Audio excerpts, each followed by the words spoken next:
जय श्री राम, जय श्री कृष्णा। दर्शकों, मैं नंदकिशोर सारस्वत राम स्नेही एस्ट्रो से। तो दर्शकों, आज हम अपने जीवन के कुछ महत्वपूर्ण पहलू पर बात करेंगे। निवेदन है कि आप मेरे इस वीडियो को अंत तक देखें। तो दर्शकों, सबसे पहले हम वास्तु एवं ज्योतिष इसके विषय में कुछ महत्वपूर्ण चर्चा करेंगे। तो एक सरल सी परिभाषा के रूप में मैं आपको बताना चाहूँगा कि सारा खेल अवचेतन मन का है। हमारे मन में जो विचार आते हैं, जो विचार हम करते हैं, तो वह सारा खेल तत्वों का है, जैसे कि जल, अग्नि, पृथ्वी, वायु और आकाश।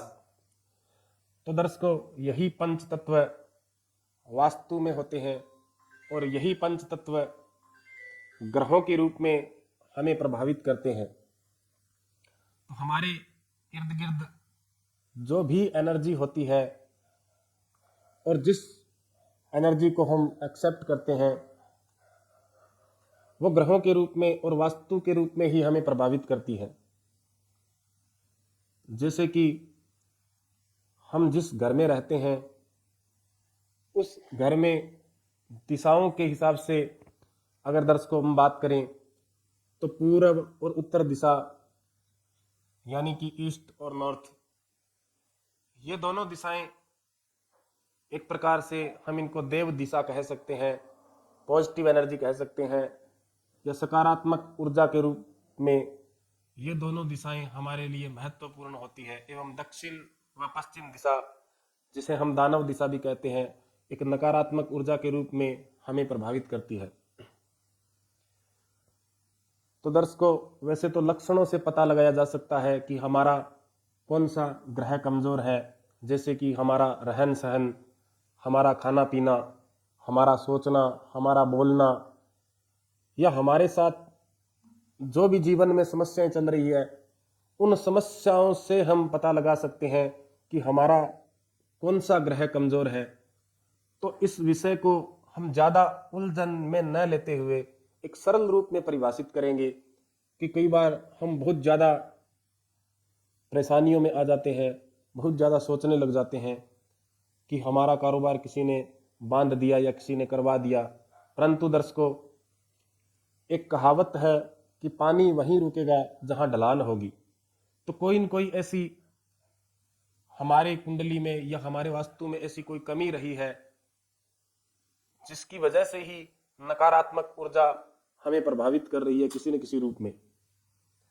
तो जैसे कि दर्शकों, हम उदाहरण के तौर पे बताएंगे कि अगर किसी के ग्रह को नापना हो कि कौन सा ग्रह इसका कमजोर है, तो हम हमारे खान पान, रहन सहन, दिनचर्या के हिसाब से हम पता लगा सकते हैं कि ये ग्रह हमारा कमजोर होकर के और हमें बुरे फल देने में लगा हुआ है। जैसे कि अगर कोई व्यक्ति नमक ज्यादा खाए तो उसका सूर्य कमजोर होगा। कोई व्यक्ति अगर मीठा ज्यादा खाता है तो उसका मंगल कमजोर है। अगर शराब का सेवन कोई व्यक्ति ज्यादा करेगा तो उसका शनि कमजोर होगा।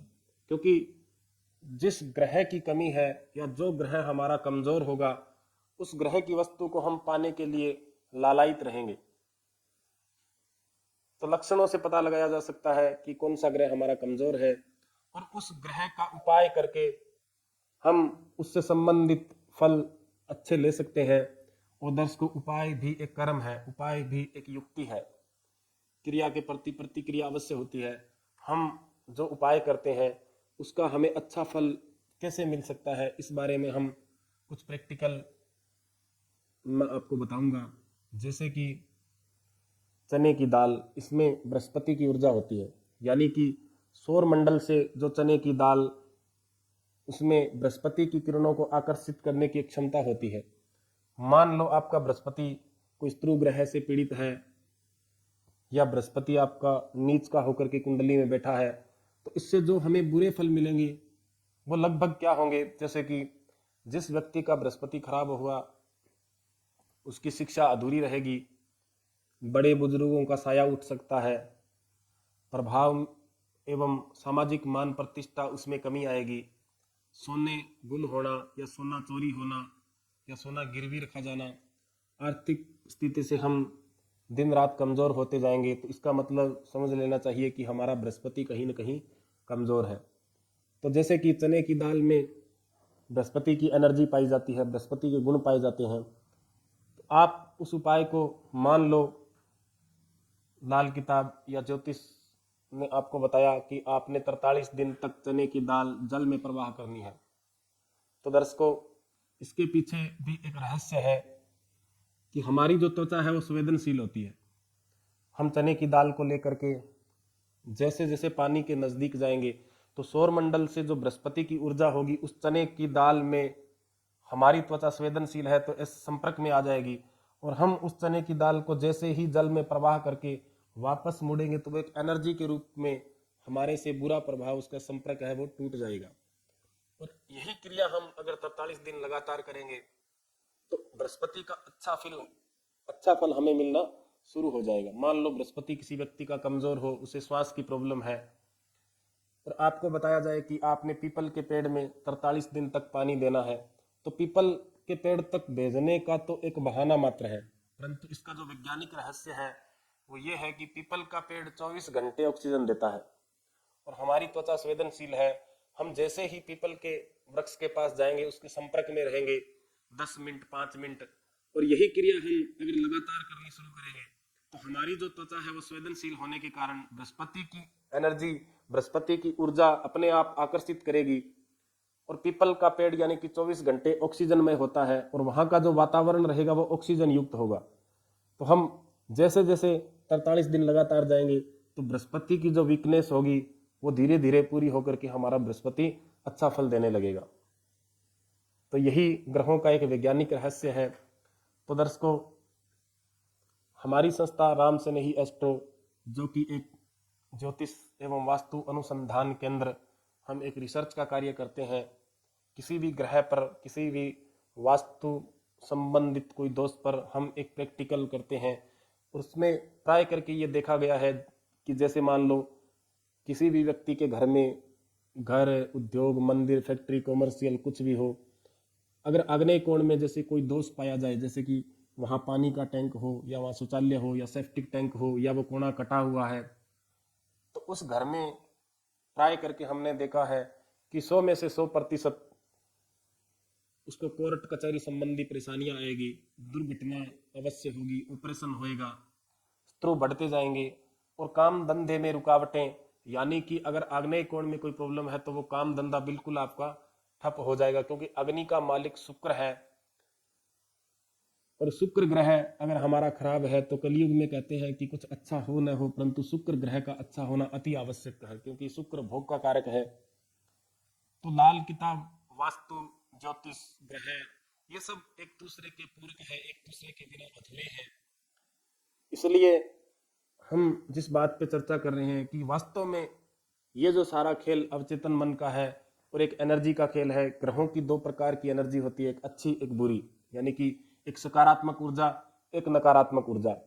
हमारी कुंडली में अगर किसी भी प्रकार से हमारे 9 ग्रहों में से जो जो ग्रह नकारात्मक ऊर्जा दे रहे हैं, उन नकारात्मक ऊर्जा को सकारात्मक ऊर्जा में कैसे बदला जाए, यही उपाय हमें लाल किताब देती है कि अगर आपका ये ग्रह नकारात्मक ऊर्जा दे रहे हैं तो आप उस ग्रह की वस्तु को जल में प्रवाह करके या मंदिर में दान करके या उस ग्रह की वस्तु का तिलक लगा करके या धारण करके या उस ग्रह की वस्तु को रतन के द्वारा किस विधि से आप ठीक कर सकते हो, यही लाल किताब हमें बताती है। तो दर्शकों, लाल किताब की हमारी ये जो जन्म कुंडली है, हम आपको एक विश्वास के साथ कह सकते हैं कि अगर आपने एक बार लाल किताब की कुंडली बनवा करके और आपने उपाय कर लिए, जैसे कि ऋण के उपाय है, वर्षफल के उपाय है, जन्म कुंडली के उपाय है, तो हम दावे के साथ आपको ये बात कह सकते हैं कि वास्तव में जो आपकी दिनचर्या है उसमें बहुत ज़्यादा परिवर्तन आ जाएगा।